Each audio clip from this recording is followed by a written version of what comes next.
Hello everyone, my name is Myung-jo and I'm happy to see you guys. And now I will start my speech. There are many different problems in the world every day, and each country has its own problems, such as the overpopulation, the emptiness of the treasury, and so on. Those problems are usually dealt with by each national government. Among them, education and poverty are more important issues, and both of them have a great relationship with economics. However, when the government comes up with the solutions to education and poverty problems and starts to implement them, many people in the government will do many immoral and illegal things, such as embezzling money.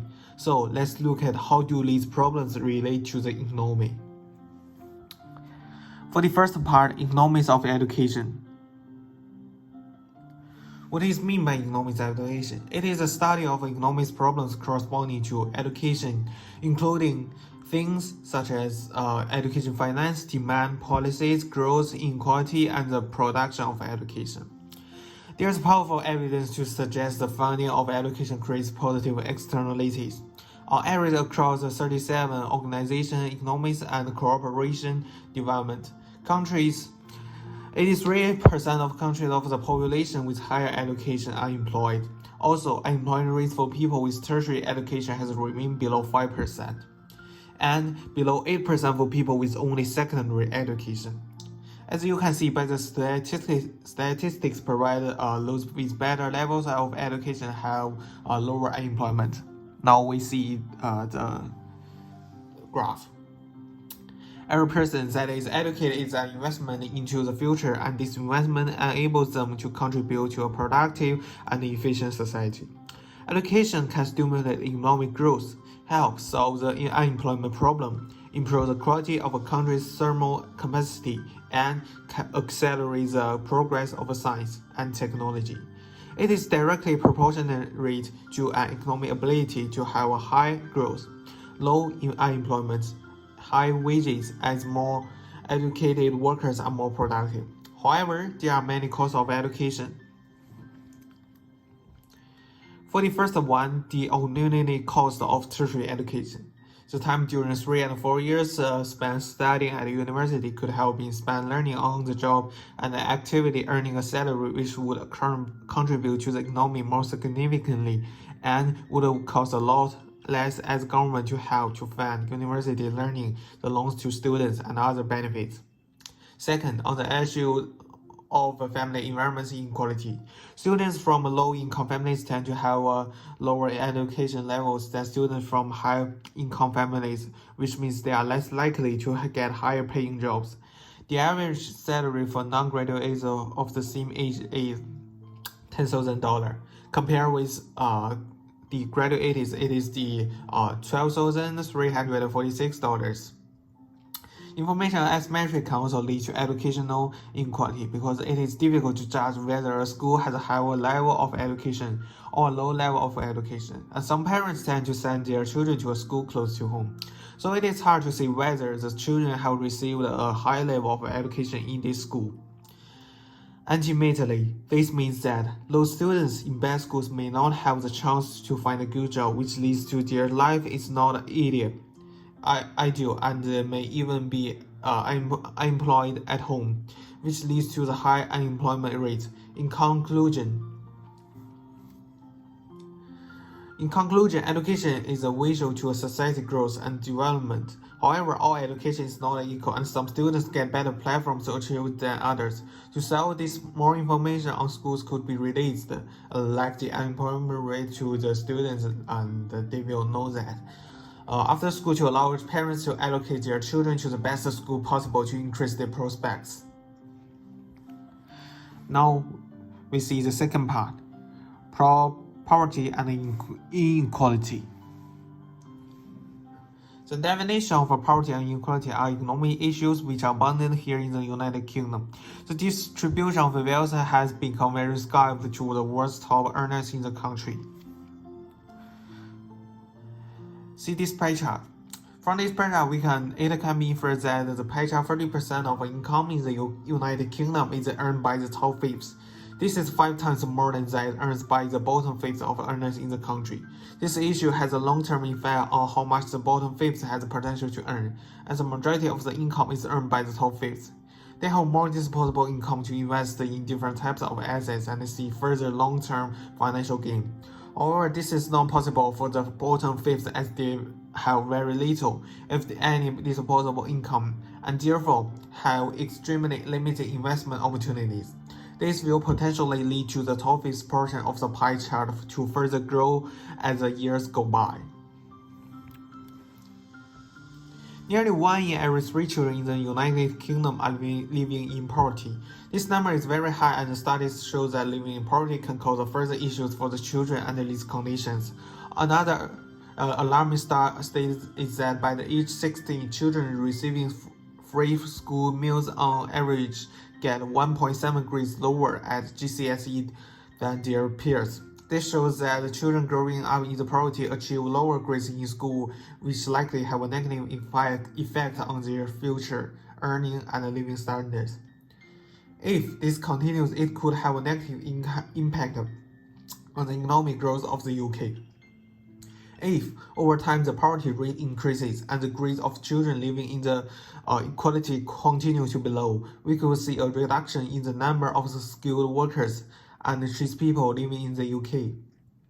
This could lead to the United Kingdom have to import more unemployed people from abroad, reducing the growth rate.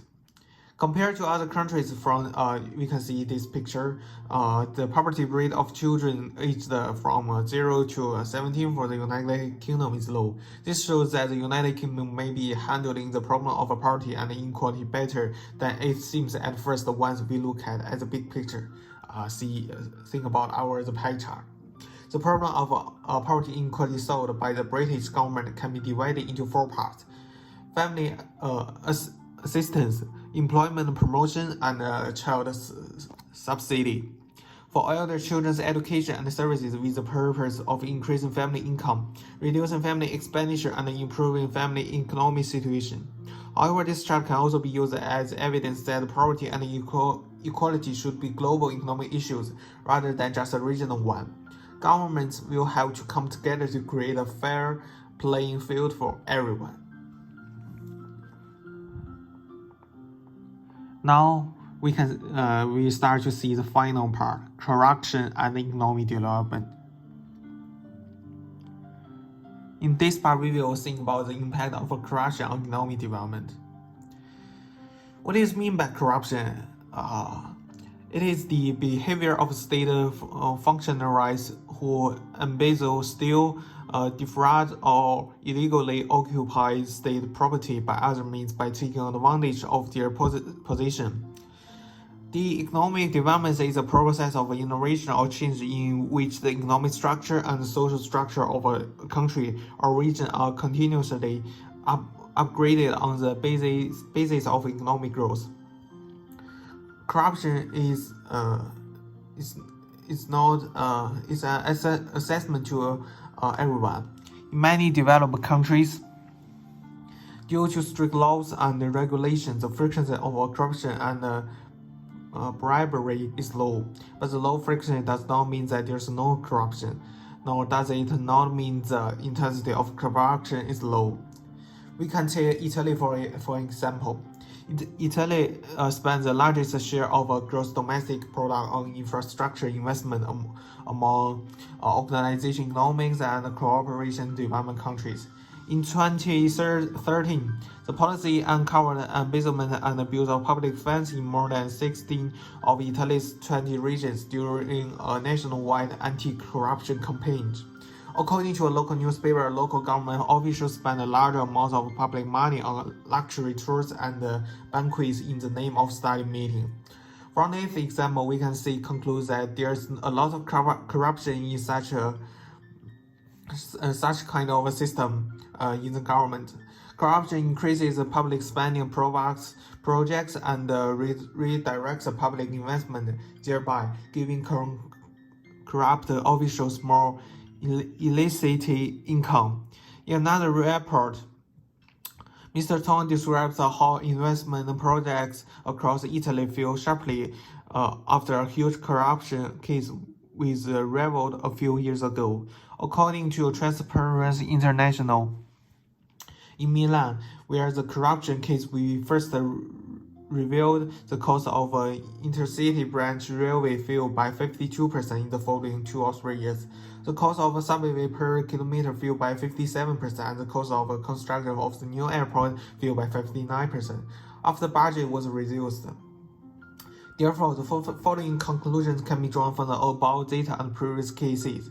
Firstly, regardless of the proportion of the government revenue to gross domestic product, the more concrete the government, the higher the proportion of public investment to GDP.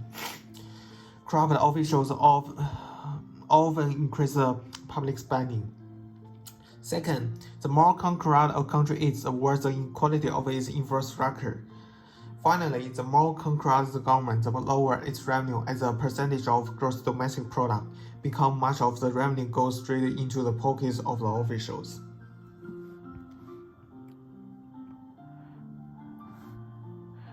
Now, in conclusion, whether it is through the above analysis, we can find that whether it is education, poverty, or corruption within the government, corruption will have different degrees of impact on the economy of their respective countries and even the world economy. It is extremely difficult to solve these problems completely. But every government still needs to try to slow down and reduce the occurrences of these problems.